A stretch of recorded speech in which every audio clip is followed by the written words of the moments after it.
ನಾನು ಯಾವುದೇ super fast ಟ್ರೈನ್ಗಾಗಲಿ ಯಾವುದೇ ಪ್ರೀಮಿಯಂ ಟ್ರೈನ್ಗಳಿಗಾಗಲಿ 130 ಓಡಿಸ್ತೀನಿ ಅಂತ ಚಾಲೆಂಜ್ ತೊಗೊಂಡು ಓಡಿಸೋ ರೈಲ್ವೆ ಸ್ಟೇಷನ್ ಇದು ಹೂಡಿ.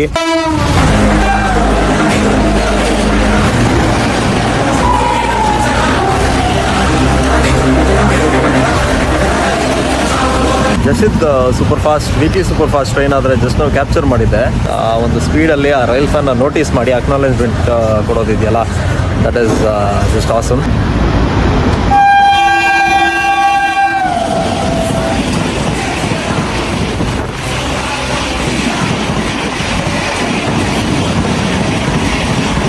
MGR Chennai central super fast express skip ನೋಡಿದ್ರಲ್ಲ, ಫ್ಲ್ಯಾಟ್ 130 ಹೊಡೆದಾಗರು ಸ್ಟೇಷನ್ ನಡುಗ್ಬಿಡ್ತು.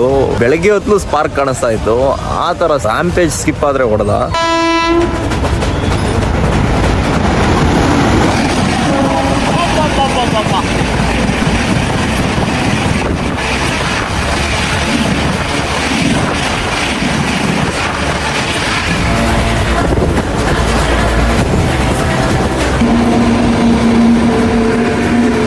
WDG4 ನೀವು ಎಷ್ಟೇ ವ್ಯಾಪ್ 7ಗಳು ಹಾಕಿ ಎಷ್ಟೇ 130 ಓಡಿಸಿ EMD ಗತ್ಗಳು ಯಾವತ್ತೂ ಹೋಗೋದಿಲ್ಲ. ಅದೇ ಸ್ಟ್ಯಾಂಡರ್ಡ್ ಮೇಂಟೈನ್ ಮಾಡುತ್ತೆ.